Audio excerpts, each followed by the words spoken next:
Switzerland, the country known for the Alps, cheese fondue, totally legit gold, please do not ask how they got it, and of course, chocolate. But if you think about it, this last one does not actually make any sense. Cacao is a tropical plant, while Switzerland is anything but tropical. Most other European countries got around this problem by doing a little bit of colonialism, but this is also not an option for Switzerland, since it suffers from a severe case of being landlocked. And, well, in order to found overseas colonies, you first need access to the sea. So with that in mind, how come the Swiss are known for producing some of the best chocolate in the world? Chocolate has been produced in Mesoamerica for almost 4,000 years, with archaeological evidence of its consumption being found at an Olmec site dating all the way back to 1900 BC. However, chocolate was consumed as a drink for most of its history. The Mayans consumed chocolate as a hot and bitter drink, while the Aztecs drank it cold and added things like pepper, vanilla or honey to give it a sweeter flavor. Chocolate was seen as a luxury, and it was even used as a currency by the Aztecs.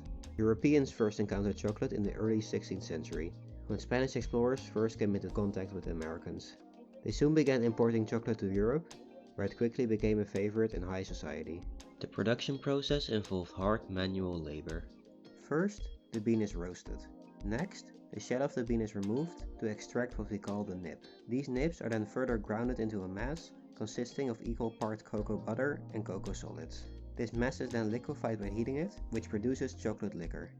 This liquor can then be further processed by adding things like sugar and vanilla.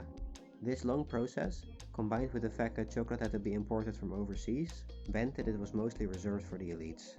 In 1815, Dutch chemist Coenraad van Houten invented a press that was able to split the cocoa butter from the solids, which made chocolate cheaper and easier to produce.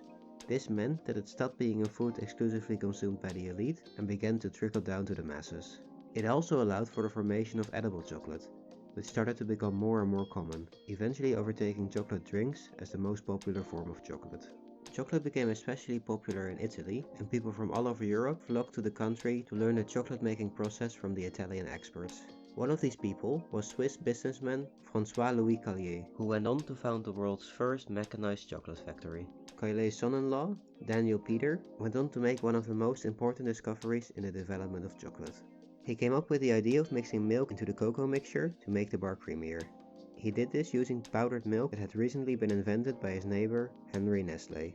Yes, the same Nestle who is responsible for founding one of the most hated and evil companies in the world. Milk chocolate was not the only chocolate-related invention to come out of Switzerland during the 19th century.